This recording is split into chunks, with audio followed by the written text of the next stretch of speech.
Morning, everybody. Glad you're here. We're going to look at a topic this morning which is a little bit similar, but not really, to last week. Last week we looked at the concept of your perception of God.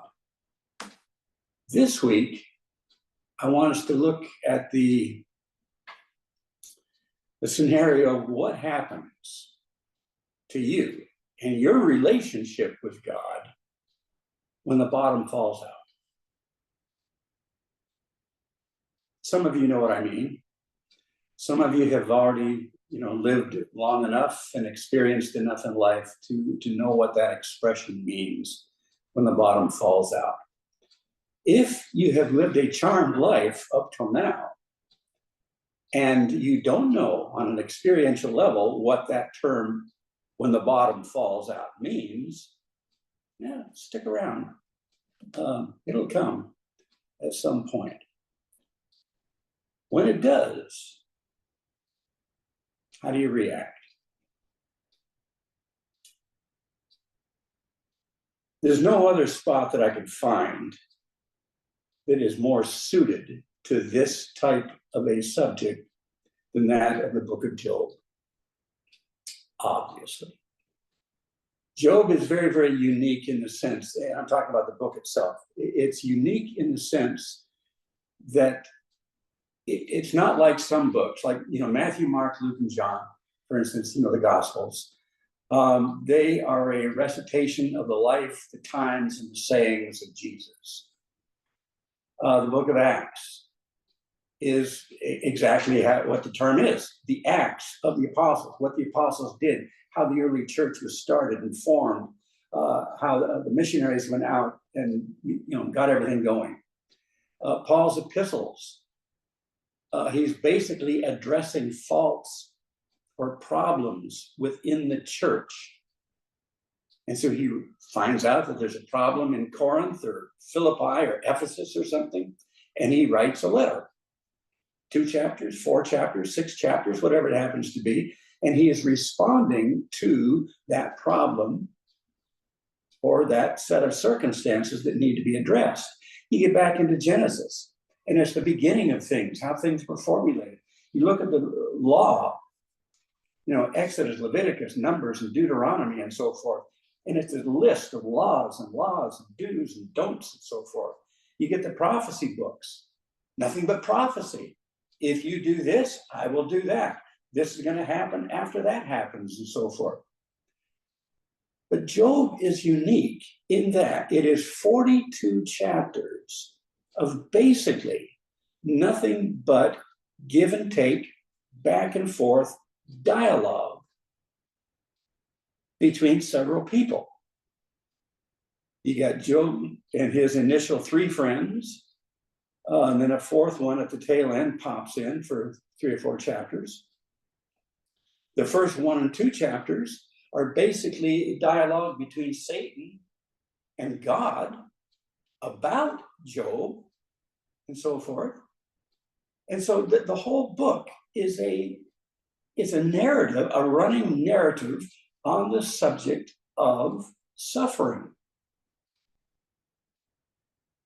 There's nothing like it in the rest of the Bible. So it is super duper unique in that sense. First, I want to get settled here because we know the story of Job, how he got absolutely hammered. And I'm kind of reluctant to say hammered by God, because the initial protagonist in this whole thing, the initiator of the deal, it was Satan.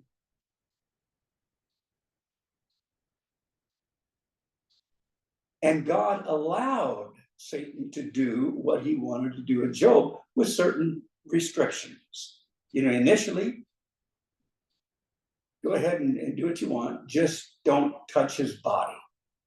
And then when Job kind of sailed through that thing with flying colors, pretty much, Satan wanted to ratchet it up a little bit. And God said, okay, you can touch his body, but don't kill him. Because Satan wouldn't have had any problem at all killing him, just downright get him out of there. But God put certain restrictions and a certain length of leash on Satan as to what he could do.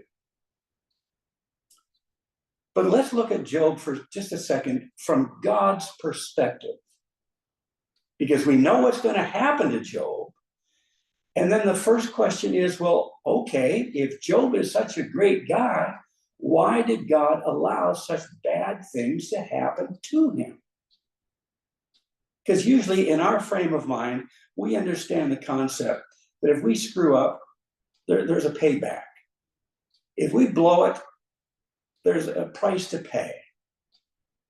If we totally just sin our brains out as such, there's going to be a comeuppance. Well, we get that. It makes sense to us. That's the structured order of life of which we're used to. Sometimes we get away with it, or sometimes the penalty or the execution is delayed for a long time. But usually we get the concept of when we blow it, we're going to have to pay a price at some point. So with these in mind, let's see Job from God's standpoint here. Job chapter 1, verse 1. There was a man in the land of Uz whose name was Job, and that man was perfect and upright, one that feared God and eschewed evil, which means he didn't live for evil. He didn't go looking for that big, Friday and Saturday night bash, every week and so forth. He eschewed evil. He ran from it. He didn't want anything to do with it.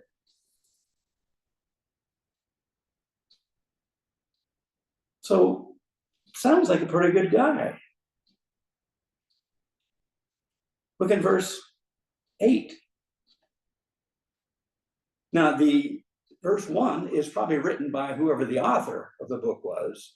Verse 8, though, this is God. Now, reiterating what verse 1 said, written by somebody else, but now God is speaking in verse 8, and he says, and the Lord said unto Satan, hast thou considered my servant Job, that there is none like him in the earth, a perfect and an upright man, one that feareth God and escheweth evil. So from God's standpoint, Job is a pretty good guy. Probably the way it's written here, it doesn't sound like it's going to get much better. Now, had he been a rascal, had he been a habitual type sinner, when God uses that word perfect in here, we know he's using it in a comparative stance. Nobody, we find out in Romans and all the rest of the Bible, all have sinned and come short of the glory of God. There's none righteous, no, not one. He's talking on a comparative level here. But as far as the rest of the guys are concerned, Job is a really great guy. So God had no problems with Job at all.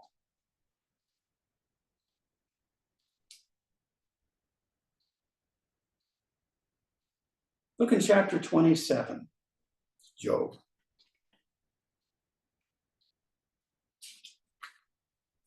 Job chapter 27.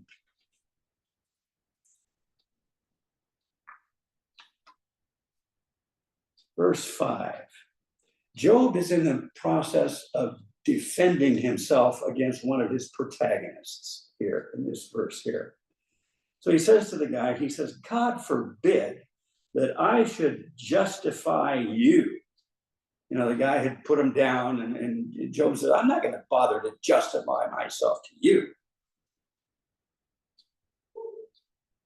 I will not remove mine integrity from me. My righteousness I hold fast and will not let it go. My heart shall not reproach me so long as I live. Now, this is Job's defense to one of the guys who are hammering him here.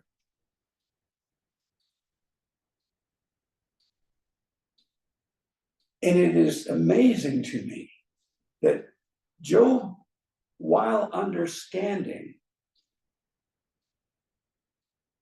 that everybody deserves what they get, the thing that shocked Job the most was the severity and the utter completeness of this hammering that he was getting from God. He could not equate this. Because he's just like you and I. If I commit this much sin, let's say, I expect this much retribution from God. That's just the way we're wired. If I commit this much sin, a whole lot of it, I expect, and I'm looking for this much retribution, this much hassle and destruction. If I do just a little teeny weeny bit of sin, I expect just a little, slap on the wrist type thing. That's just the way we are. What threw Job for a loop, and his buddies that were watching him go through this thing, was the utter, complete, disproportionate effect of what Job may have done compared to what he was having to suffer and go through. It didn't make any sense to any of them. They couldn't get it. And so these guys kept saying, boy, you're 10 times worse than we thought you were. We thought you were a pretty good guy. You didn't beat your wife. You didn't, overly spank your kids. You were generous to the people around you. You helped feed the poor, and you clothed the naked and so forth. You seem to be a pretty good guy. But boy, Job, underneath, behind the scenes, in that realm of your heart, you must have been the worst person on the face of the earth, because look around you. Do you see anybody else suffering like you're suffering? And so Job comes back and he says, hey, I maintain my integrity. Yeah, I may have blown it from here, here and there a little bit, but not to this extent. And so this is the basic dialogue of the first 38 chapters of the book.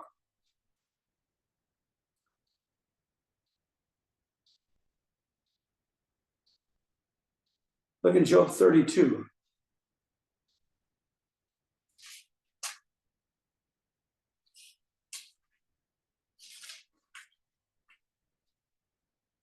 Verse 1.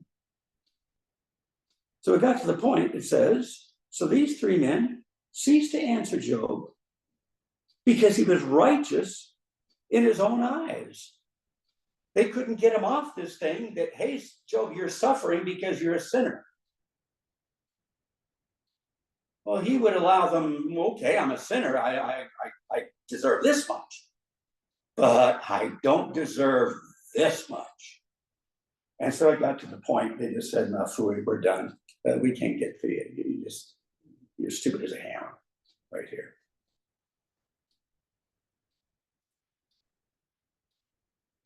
So it was the level, it was the intensity.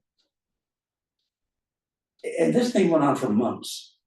It wasn't just a little 2 or 3 day deal that Job had to go through. It wasn't just a few weeks. It was at least several months, could have been a year or more, that he had to go through this thing. The Bible is not really clear on that, but I do know from reading between the lines that it was at least months and months and months on this thing. Satan assumed, we see this back in his dialogue with God, there at the very, very beginning, when God says to Satan, have you considered my servant Job, that there's none like him in all the earth, not upright man, perfect, and eschewed with evil, and so forth. And Satan comes back, and in chapter 1, verse 9, this is Satan's response to God bragging on Job. So in verse 9, and Satan answered the Lord and said, doth Job fear God for naught? That's N-O-G-H-T. N-O-U-G-H-T, not. In other words, Job has reasons to fear you.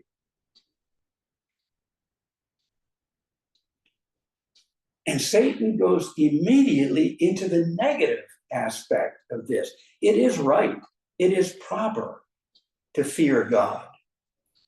I mean, if for nothing more than his job description, and he made everything, he controls everything. You'd be an abject idiot at some level not to fear him. Doesn't mean that you don't love him, that you don't appreciate him, that you don't want to spend time with him and have fellowship with him. But at the end of the day, there better be some element in you that you fear God. If for no other reason, like I said, his job description. Very air that you breathe, who do you think makes it? The gravity which holds you to this earth. Well, who do you think makes it and controls it? The atomic structure of you that keeps the molecules and the atoms in place and not just fly off into space, helter skelter. Who do you think controls that? So as much as we're to love him, appreciate him, fellowship with him, enjoy him, trust him, depend on him, there better be an element someplace in there of fear and respect for what he is and who he is. But Satan takes it to the complete opposite end.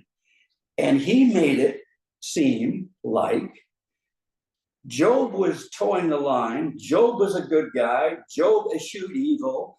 Job was an upright man. All these favorable characteristics God had mentioned in Job's life. Satan's comeback was, yeah, but the only reason he's doing this thing is because he's scared to death of you. And there may have been an element of truth in that. But Romans tells us that the goodness of God leadeth thee to repentance. It's not the whip that keeps you ultimately in line. It's not the stick that keeps you on the straight and narrow all the time. Sometimes it's the goodness of God. Sometimes it's God's blessing. And Job had lived a lifetime of enjoying God's blessing. Now, you can argue, did the blessing of God come because Job toed the line and we just had a natural proclivity to want to be a good guy? Or did Job toe the line because he was scared to death of God? You could argue either way, but we know where Satan came down on this thing. Job's only a good guy, God, because he's scared to death of you. Now, if you take away all his blessings that you've given him, he'll curse you to your face. God looks at me and says, really? Oh, yeah. And then now the story begins to unfold. So Job begins to lose everything. His wealth, relationship with his wife, his security. Keep in mind, he's not a young pup anymore. He's an old guy. And he loses everything from a financial standpoint, from a security standpoint. He doesn't have, at least in his mind at this point, he doesn't have enough time to rebuild all this stuff. So Satan, as he's always want to do, he's looking and accentuating and building up the negative aspect of God's relationship with Job. I maintain that Job's relationship with God was because of the goodness of God. It triggered something in Job that a stick or a whip or a punch upside the head would not elicit the same response with this guy. Satan took it just the opposite. He only loves it because he fears you. That's it. You take the stuff away and he'll curse you to your face.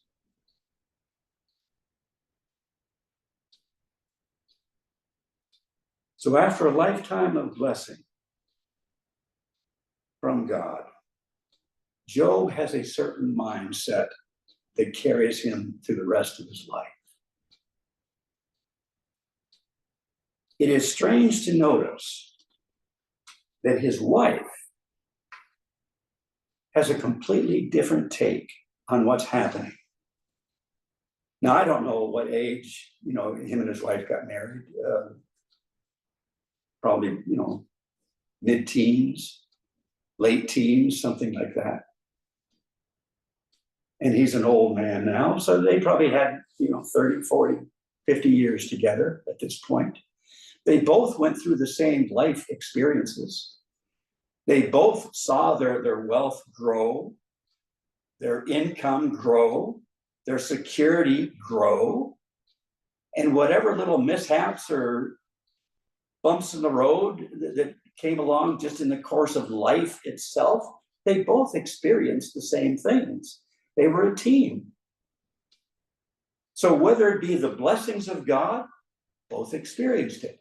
Whether it be the setbacks from God, whether it be the lessons that God was trying to teach along the way, whether it be just jealousy from other people, whatever they had to endure in their lifetime as man and wife, mom and dad, and so forth, and then as boss and the rest of the company type thing, they experienced it together. They went through it all. But in chapter 2, verse 9, look at her response to this attack from Satan. Then said his wife unto him, dost thou still retain thine integrity? Curse God and die. She knew what he was going through, because by this time, it wasn't just the financial aspect. It wasn't the herds and the flocks and so forth. It wasn't just the 401ks. Now, the second round, Satan had been allowed to touch Job's body. And boy, I'll tell you, this separates the men from the boys right here. Because you, as a husband or a wife, when you see your spouse going through pain, or when you see them suffering in some physical, emotional way, that really puts your test with God to the test.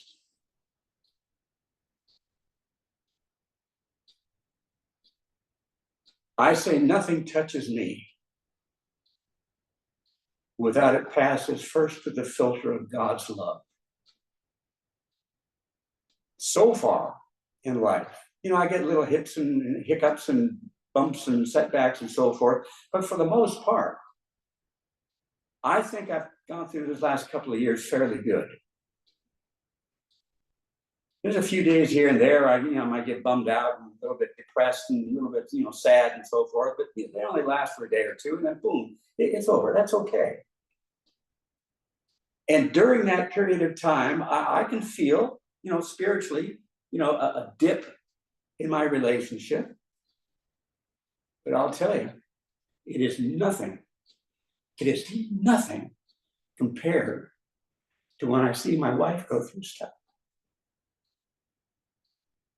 With me, okay, I deserve it. No doubt there. Whatever God throws at me, I deserve it. Whether it be in a retribution for sin, things I've done, things I should have done that I didn't do.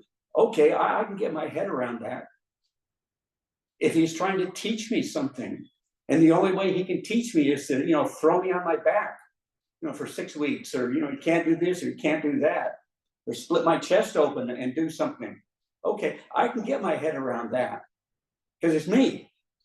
And I can, you go through the macho thing, the He-Man thing, all this kind of rhetoric that you do to, fix your head and get through it. But when it's your spouse and you have no control, you have no input, you just have to sit back and watch. Initially, for a long time, I kind of blamed Job's wife for being insensitive, for being, shallow Christian, for being, just the way she was in her response to this. But lately, I can see her standpoint. She wasn't bitching about the fact that they lost their security, their fine home, or whatever it happened to be, her status in the community, all of the things that it took a lifetime to build up. She didn't bitch about that. She looked at her husband, seeing what he's going through. And she says, do you still maintain your integrity? Your fellowship with God, as it were? Eat a gun, jump off a bridge, who cares? Just curse God and die. Get over this thing. Get out from under it. Get away from the pain. Get away from the stigma. Get away from all this stuff that is coming upon you. What's Job's response? Look at verse 10. But he said unto her, thou speakest as one of the foolish women speaketh. What? Shall we receive good at the hand of God? And shall we not receive evil? In all this, did not Job sin with his lips?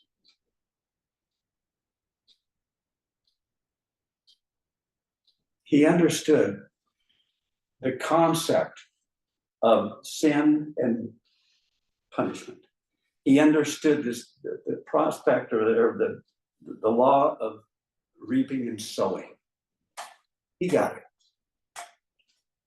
Later on, in the rest of the first 38 chapters, as I said at the beginning, he understood the concept. He just didn't see that his sin, as bad as it may have been, he didn't see that as warranting and having to receive the level of which he got hammered. That was his big contention on this whole thing.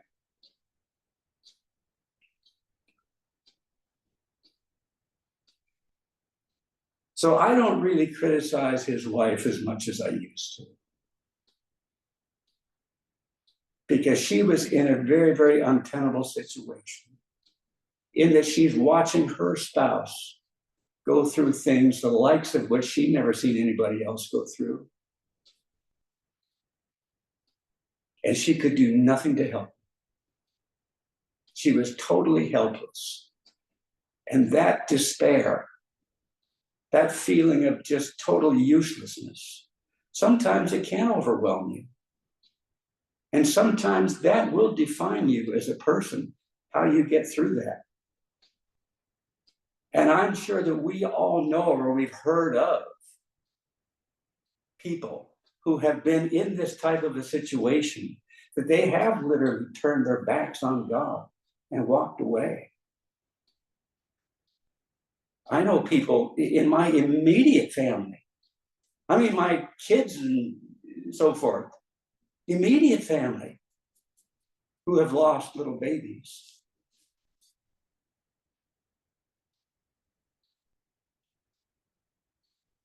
They didn't lose their faith in God.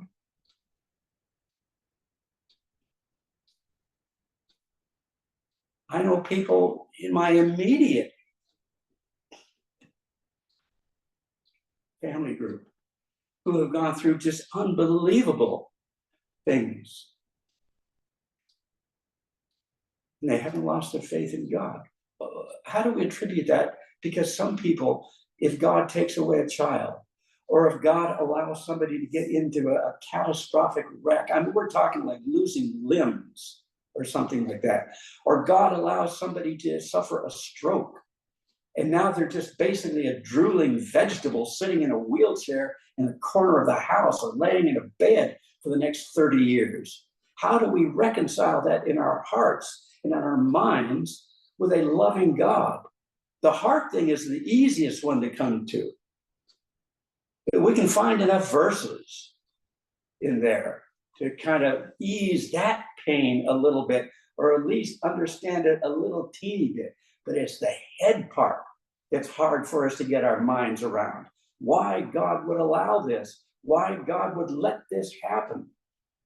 And this is exactly where Job's wife was. Curse God and die. This be over with.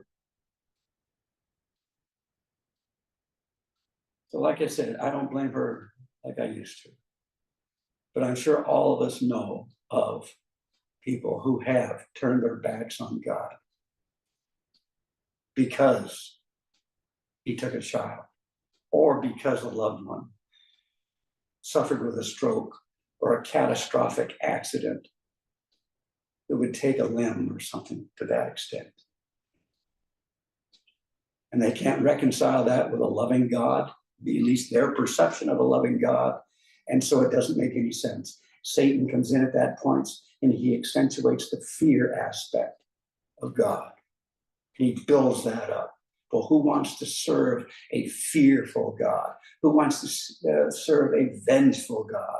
Who wants to serve a God that would allow this kind of thing to come into your life? Are you nuts? Curse God and die.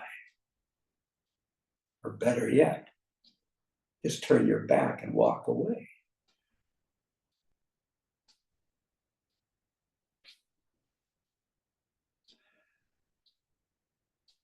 But Job's character shines on the what? Shall we not receive good at the hand of God? And shall we not receive evil? There's a balance in life. Job got it.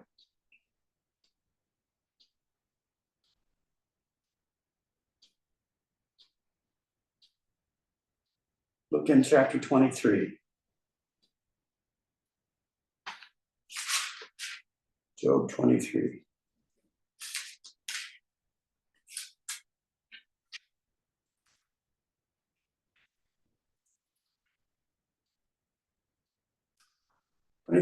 Verse 10.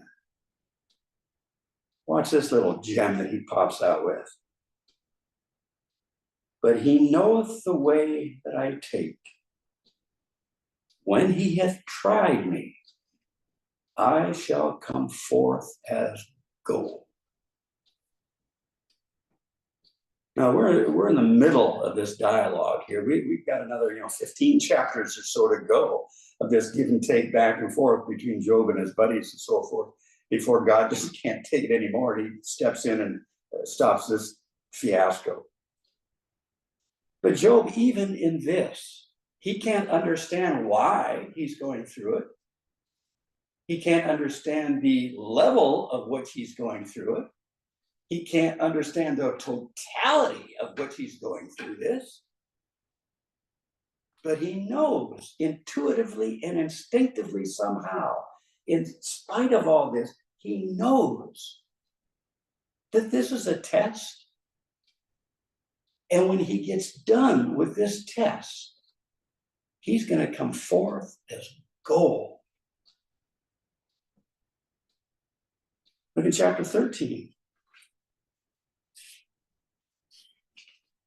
Now, this is my favorite one here, because I can't even get my head around this as many years as I've tried.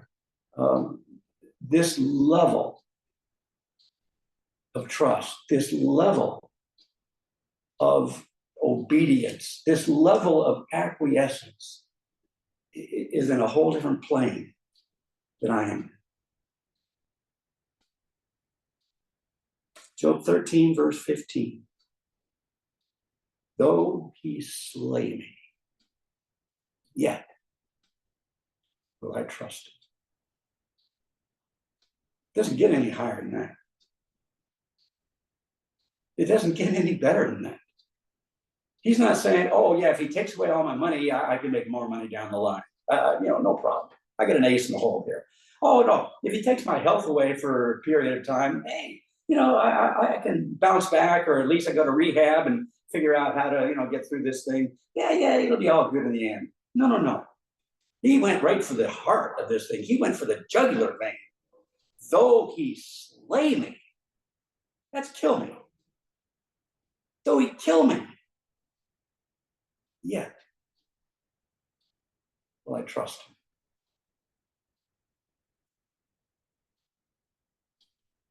So what do you do when the bottom falls out?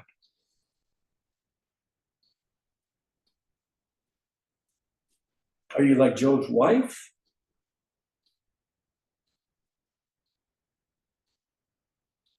Just curse God and die. Or do you come through like Job? Hey, we receive good at the hand of God, we get some evil at the hand of God. Hey, it's all good in the end. Hey, when I get done with this test, I'm going to come forth as gold. Hey, though he slay me, yet will I trust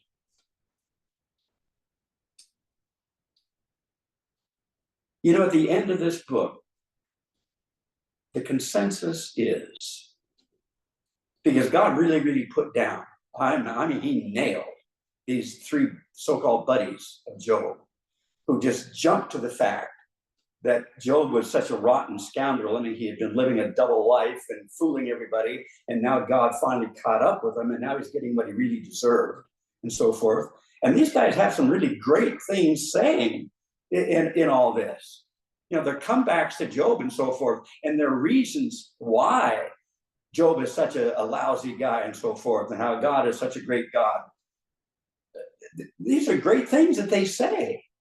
Their problem was the conclusion that they came to was based on a lack of information. They didn't have all the facts.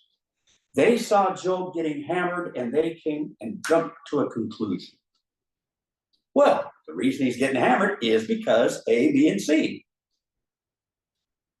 And when you get through the entire book, the consensus is, okay, Job got hammered, but it wasn't for A, B, and C. It may have been for X, Y, and Z. These guys didn't see that. They didn't go there. Job got a little bit of it, but not to the extent that he should have. Job chapter 38.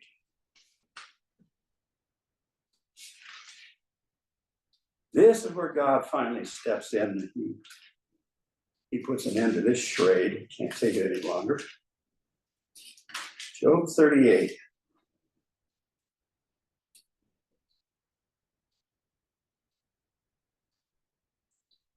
And he asked Job. Again, now we're talking about information. Everybody was basing their conclusion on the information they had. They just didn't have enough information to make the right conclusion. There's a lesson for us someplace in there. The first question out of God's mouth, basically, verse 4. Where was thou when I laid the foundations of the earth?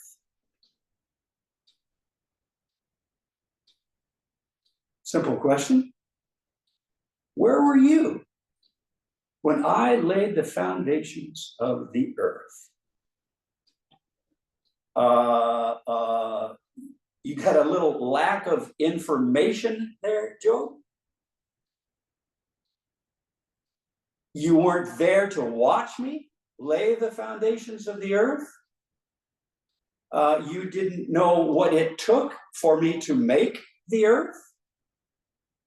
You didn't know the planning to figure out gravity and centrifugal force and atomic structure and light and all this stuff. You mean you weren't there to see that and to comprehend what it took to put this planet suspended in space? You mean you weren't there? You lack information, did you? You don't have all the facts, maybe? Look at verse 19. Where is the way that light dwelleth? And as for darkness, where is the place thereof? Now we're getting into some pretty deep stuff now. Light and dark. How does that work? How does light dispel dark? Where's the dark go when the light turns on and so forth? And vice versa. You mean you don't know, Job? You mean you lack information?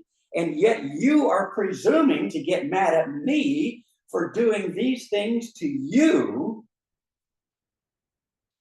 based on your supposition of how things should work in this world. You don't think it's right that I hammered you this much when maybe you only sinned this much. You can't get your head around that, can you? Job says, no, I can't get my head around that. And so God gives him a list of things to show him just how little Job knows about things.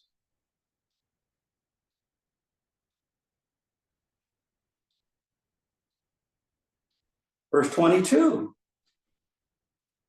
Hast thou entered into the treasures of the snow? Did you know there's treasures in the snow? We're talking about the water and the way the water, freezes up and so forth. That causes different elemental things to take place between that water and that ice. I mean, there's a whole science thing on just that little aspect alone. The point God is trying to make, and he hammers it and hammers it and hammers here, is that we, human beings, we tend to make suppositions and base conclusions on insufficient information. That's the whole thing. Job did it. His three buddies did it. The fourth buddy who came in later did it. His wife did it. And so did Job, to a great extent. We all do it. We challenge God. We doubt God. We get in God's face. We ask him why. We put him to the test. We get mad at him. We get angry with him. We walk away. We shrug our shoulders. We shake our head. And we get really, really mad at God because he allows things to come into our lives that we don't get, or we don't approve of, or it doesn't make any sense to us. And he's trying to point out in the book of Job, hey, you're not God. Get that straight.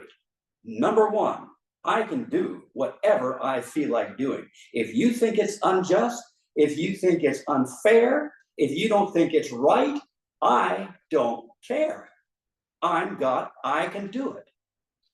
You better just be happy of the fact that I happen to be a God of love, as well as a consuming fire. If not, the whole creation would be nothing but a cinder block at this point. But God so loved. That's the other aspect of his personality. So he says, before you get in my face, whether it be for the loss of a child, whether it be for the loss of a career, whether it be for the loss of a limb, whether it be for this, that, or the other thing, before you get in my face and take me to task, you better take a big, big, deep breath. Take a walk around the block and sort some things out in your head first, because you don't have the information that I've got. You don't have the perks that I've got.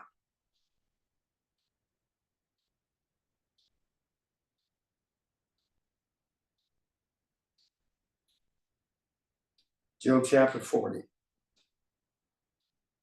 verse 1.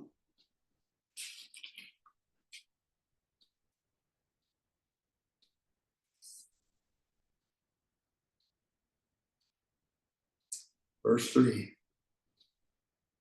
And Job answered the Lord and said, behold, I am vile. What shall I answer thee? I will lay my hand upon my mouth. Once I have spoken, but I will not answer. Yea, twice, but I will proceed no further. Job finally got it in its totality. I've got no business getting in your face. I've got no business questioning you. Everything and anything you want to do, that's fine. Job 42. Beginning at verse 1. Then Job answered the Lord and said, I know that thou canst do everything, and that no thought can be withholden from thee. Who is he that hideth counsel about knowledge? Therefore have I uttered that I understood not, things too wonderful for me, which I knew not.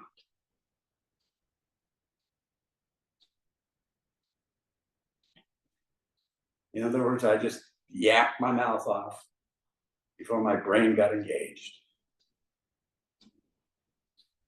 I'm reminded of the verse that says, all things work together for good to them that love God, to them who are called according to his purpose. You realize at the end of the book, last chapter, we're told that God doubled everything that Job had lost. All his flocks, his herds, his money, his wealth. God gave him twice as much as he had before. And before, he was the richest man in all the East. He was a rich guy going out on this thing. But at the tail end, God gave him twice as much.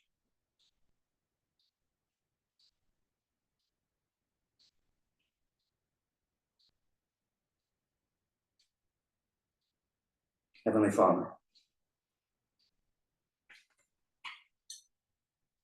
I know I've spent a whole lifetime uttering things that are way, way too wonderful for me to even contemplate and think about.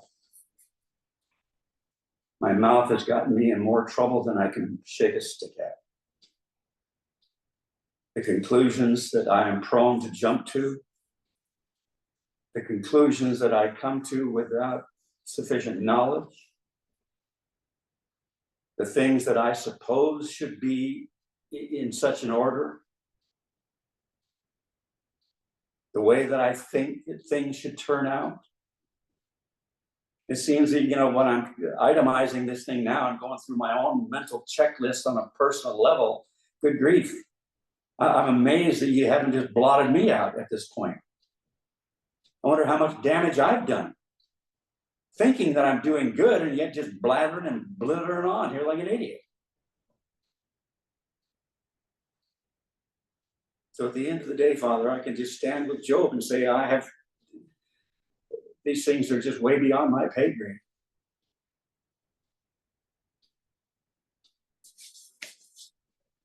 So why don't I just let you be God for once? Why don't I just let you be you? And whatever you deem is right, necessary, and proper for me, I'll just suck it up and take it. Or enjoy it.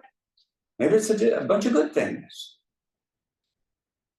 Job knew the concept of, good things and evil things. So this is just me praying to you now, Lord. I'm not praying on behalf of anybody else. This is you and me right now. So why don't I just shut up and let you be God? And you do to me and about me and around me the way you see fit.